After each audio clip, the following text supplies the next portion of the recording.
Olá, como você está? Esperamos que bem.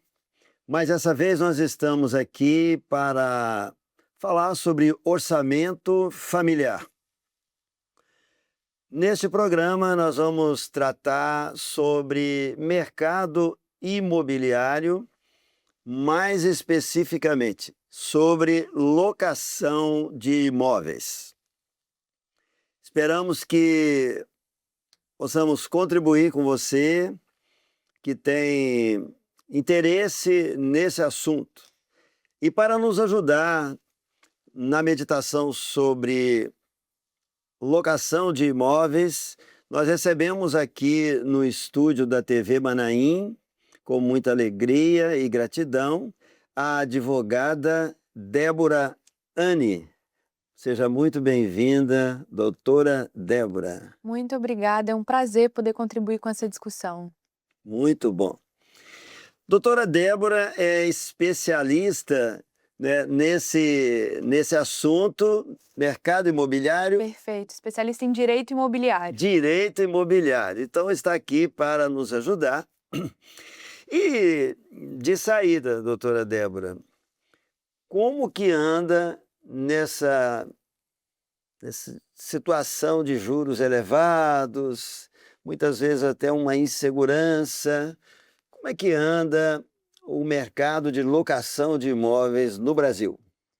Hoje a gente tem um cenário no qual, por conta da dificuldade, por vezes, das famílias de conquistarem o próprio imóvel, nós temos uma alta demanda aí relacionada à locação. Então esse é um assunto muito pertinente, porque quanto mais inquilinos nós temos, mais problemas relacionados aos inquilinos nós temos. E é importante que a gente tenha sempre conhecimento sobre o que a lei fala nesse sentido, sobre o que o mercado também tem praticado, para não correr risco de, às vezes, se endividar ou tomar algum prejuízo com o inquilino por aí, né? Tá certo. Bem, no momento, a vida está mais fácil ou mais difícil para quem? Para quem está alugando ou para quem tem o imóvel ou para quem precisa do imóvel para alugar? Essa pergunta é um pouco difícil de ser respondida, tá? A gente tem uma alta demanda aí, né? Muitas pessoas procurando imóveis, tanto para morar quanto para alugar também. Mas a lei, ela sempre se esforça, e a lei do inquilinato, a lei 8.245, ela sempre foi pensada do ponto de vista do inquilino. A do inquilino. Então, nós temos muitas proteções, muitos mecanismos de proteção para o inquilino, de preservação do direito à moradia também, e a jurisprudência tem acompanhado esse entendimento. Então, por vezes, o locador ele acaba sendo prejudicado dentro dessa relação. Perfeito. Qual inquilino encontra mais dificuldade, vamos dizer assim, o inquilino comercial ou residencial? E qual dos dois dá mais trabalho para os advogados? Ótima pergunta. Olha só, a gente tem uma diferença considerável entre a locação residencial e a locação comercial, porque essas diferenças são impostas pela própria lei. Não é nenhuma diferença necessariamente prática, mas a lei traz prazos diferentes para cada uma dessas locações, várias pequenas regras diferentes. É por isso que é importante ter o acompanhamento de um advogado desde quando você pensa em alugar um imóvel, até mesmo durante todo esse procedimento da locação. Mas a gente pode falar hoje que a locação residencial, ela é a mais trabalhosa. Mais trabalhosa. Ela é a mais trabalhosa, principalmente do ponto de vista da administração da locação, porque é quando existe um maior desgaste do imóvel, é quando o inquilino sempre demanda alguma coisa do proprietário ou da pessoa que administra. Hoje nós temos profissionais no mercado que fazem esse trabalho, né, corretores específicos para a questão da administração da locação. Então, muitas demandas surgem dentro desse contexto, questões relativas à reforma do imóvel, aos cuidados de manutenção. Então, às vezes a gente tem uma benfeitoria que é necessária, outras que podem agregar o imóvel, e a lei prevê todos esses detalhes. Mas a lei, ela também gera às partes um ambiente para livre negociação. Então é muito importante que a gente tenha um contrato bem feito com relação a isso, porque é no contrato que a gente consegue antecipar todas essas pequenas confusões que geralmente geram, né, que existem dentro da relação locatícia. Doutor, as dúvidas são muitas, né? Mas vamos tentar ajudar os nossos Perfeito. telespectadores. No caso do inquilino residencial, ele tem uma obrigação em relação ao imóvel, por exemplo, a conservação do imóvel, como é que é isso? Quando ele entra, ele tem que fazer alguma coisa, ou quando ele sai, tem que entregar como recebeu, como é que funciona isso? Então, a lei ela dispõe alguns princípios básicos com relação à conservação do imóvel. O imóvel é interessante que a gente faça sempre uma vistoria inicial, quando a gente está recebendo o imóvel ali como inquilino, para identificar qual é o estado desse imóvel. Sim. Entender a qualidade, a situação da pintura das paredes, se já existem alguns móveis dentro do imóvel ou se ele está completamente vazio, qual é mesmo, até mesmo a disposição, né, o layout ali da casa, por exemplo, para a gente identificar o que foi mudado ao longo do tempo. A obrigação do inquilino, ela é de preservar esse imóvel. Então, ele tem obrigação no sentido de conservar.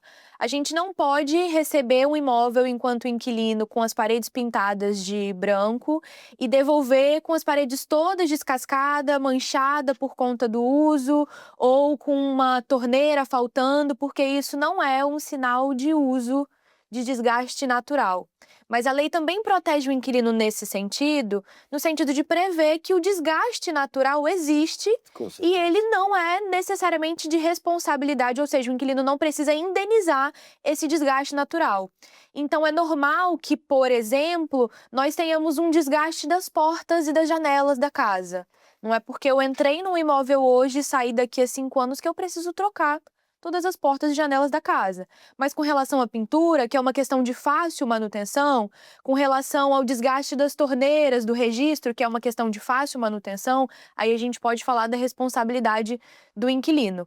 Por outro lado, com relação à manutenção do imóvel, a gente também consegue falar da responsabilidade do proprietário, porque afinal de contas ele é o dono do imóvel, embora ele não esteja morando, né, fazendo uso material, digamos assim, daquele imóvel. Então, o proprietário é quem tem responsabilidade pelas questões que envolvem a manutenção e a saúde de aspectos mais de uma longevidade maior dentro da casa. Então, se a gente tem um problema na caixa d'água, por exemplo, dificilmente a gente vai dizer que esse problema é do inquilino, porque o proprietário, que é o responsável pela manutenção geral da casa, precisa fazer uma manutenção na caixa d'água para que ela não resseque, para que ela não fique entupida, já que esse é um problema de muito longo prazo, né? Às vezes um curto período de locação ele não é suficiente para degradar ou para inutilizar uma caixa d'água, por exemplo. Perfeito. Mas vamos continuar. Aí, nesse caso abordado, tanto vale para o comercial como para o Sim. residencial, né? Mas vamos imaginar uma infiltração. Quem que vai ter que assumir? Quem vai sofrer? Né? O dano vai ser quem está morando mesmo, mas Sim. quem que vai assumir esse custo? Pois é, esse é um raciocínio bem difícil e eu vou dizer para o senhor que é aí que mora a maior parte dos problemas que a gente tem dentro desse contexto da locação, porque são problemas que precisam ser analisados no caso a caso. Quando a gente fala de uma infiltração por falta de manutenção em todos os canos da casa ou na rede de esgoto da casa, na maioria das vezes a responsabilidade vai estar sobre o proprietário. Só que se a gente conseguir identificar algum mau uso por parte do inquilino, o inquilino pode ser responsabilizado pela manutenção dessas questões relativas à infiltração. Agora, a gente também consegue prever no contrato uma maneira mais fácil de essas questões serem resolvidas, porque, no fim das contas, o inquilino é que vai precisar lidar com a situação da reforma. Mas se o proprietário, por exemplo, não tiver condições de desembolsar esse valor para fazer essas manutenções, a gente consegue prever no contrato, ou ainda que não esteja previsto no contrato, combinar isso entre as partes de maneira que fique registrado, né, um acordo para que o inquilino pague ou pague esse conserto em parcelas, ou que isso seja descontado do valor do aluguel. No fim das contas, o que a gente vê na prática é que o que resolve os conflitos da locação é o diálogo e a transparência.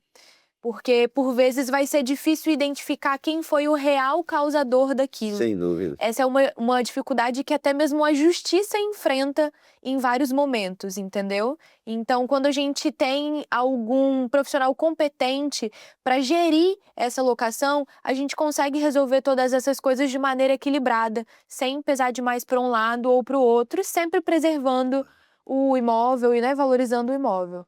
É. No caso de um arrombamento, aí danificou porta, janela. Eu que estou morando, eu sou inquilino, mas aí eu sofri, né, essa agressão. Quem que vai ter que consertar o imóvel? Pois é, nesse caso, a gente tem algumas variáveis diferentes.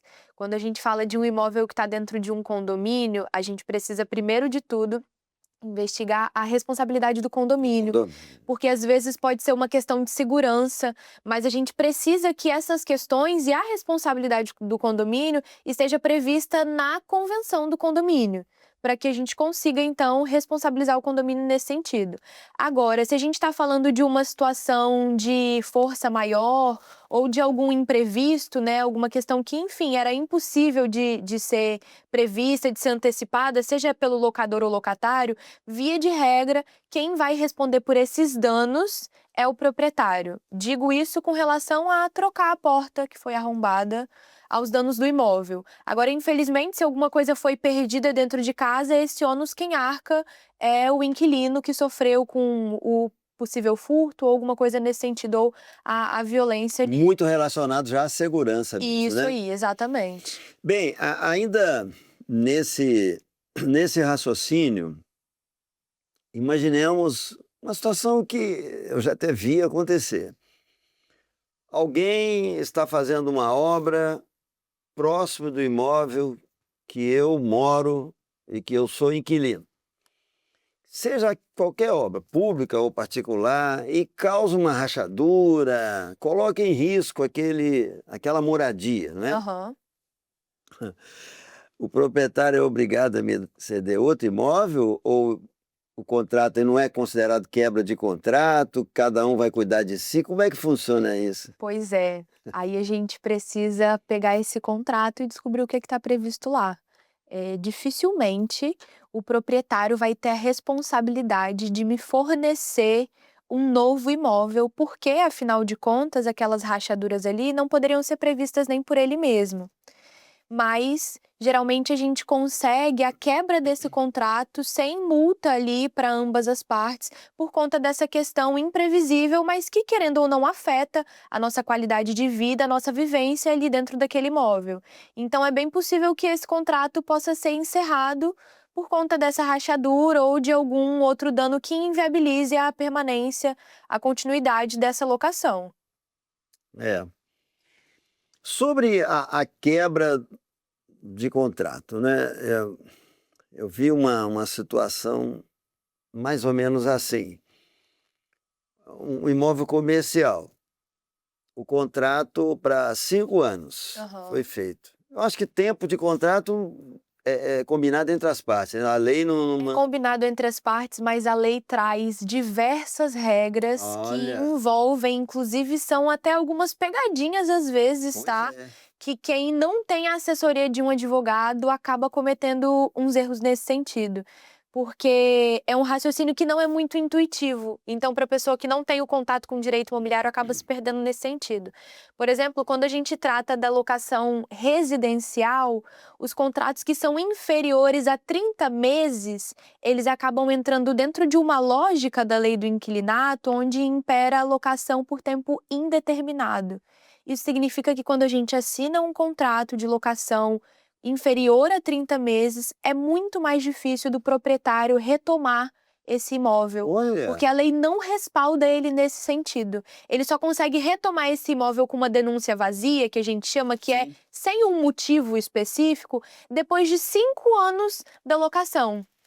Agora, se a gente tem um contrato, nesse caso de locação residencial, tá? Sim. Porque para comercial as regras são um pouco diferentes. Vou querer que você fale. Excelente. Mas quando a gente fala de uma locação residencial com um prazo igual ou superior a 30 meses, o proprietário ele tem mais liberdade para conseguir retomar o imóvel. Então, o que o mercado pratica e o que a gente indica até mesmo do ponto de vista técnico, que ainda que você não queira um contrato de 30 meses, faça o contrato de 30 meses e aí a gente Desculpa, vai... você está falando aí para o proprietário do imóvel, não para o inquilino. Isso aí, para o É proprietário. segurança para ele. Isso aí, segurança para o proprietário do imóvel. Fazer sempre um contrato de 30 meses e ainda que você queira que o inquilino fique menos tempo que isso, a gente consegue ajustar essa questão com outras ferramentas. O que a gente mais usa lá no escritório é um contrato de 30 meses, mas que a gente não cobra multa pela quebra do contrato a partir do 12º mês. Sim, muito Porque aí a gente tem a segurança de que o inquilino vai ficar lá 1 ano. Se ele Sim. não ficar, tem o pagamento da multa.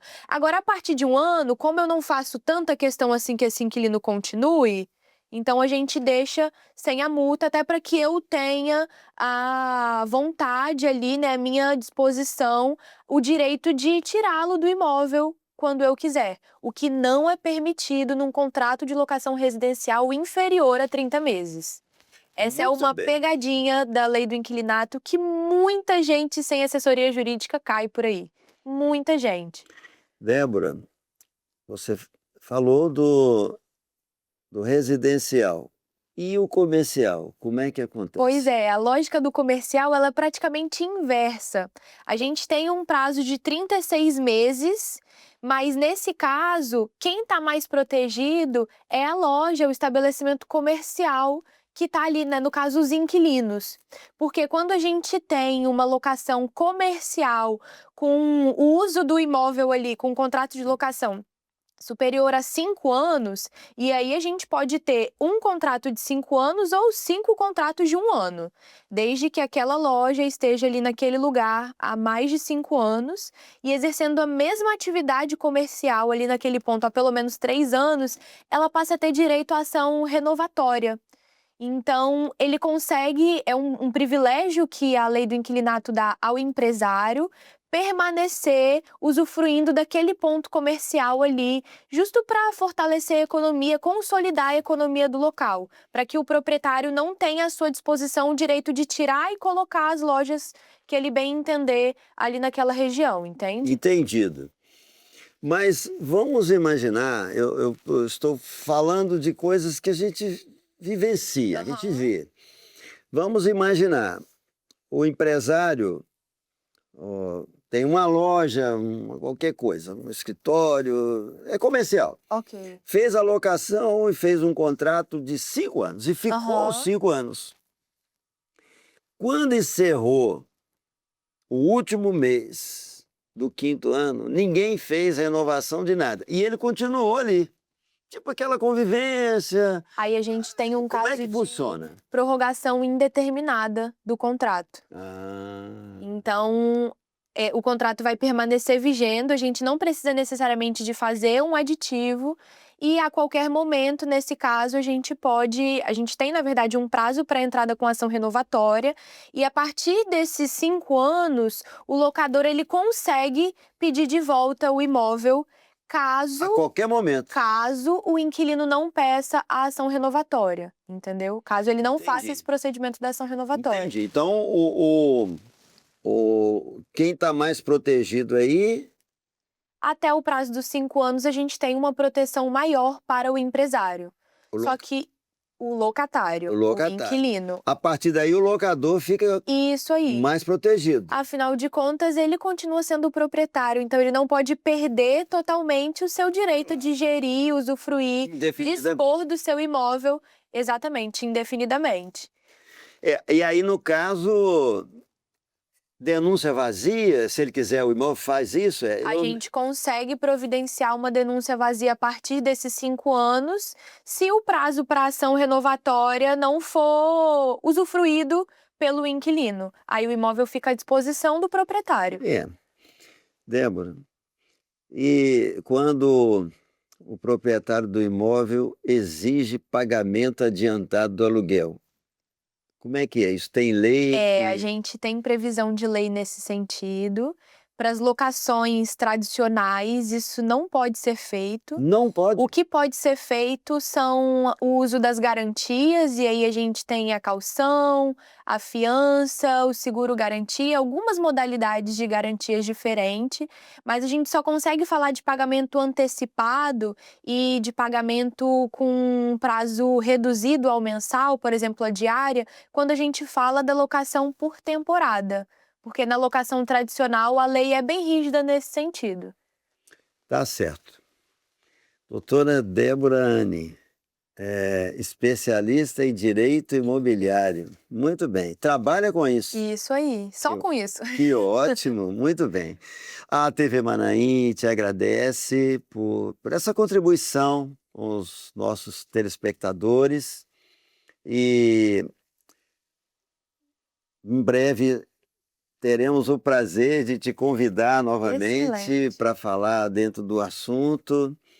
E muito agradecido pelo seu tempo dispensado aqui conosco. O prazer é todo meu, no que eu puder contribuir, qualquer dúvida que precise ser esclarecida, continuo à disposição. Muito obrigado. E a você, nosso telespectador, esse programa vai ao ar pela TV Manaim, no canal 126 da Embratel, no 85 da Sky Livre, também no 16.2 na TV aberta. Além disso, você tem esse programa e outros no YouTube. No YouTube, você vê episódios anteriores, faz o seu comentário. Também você pode compartilhar com alguém que você imagina que precisa dessa informação, né?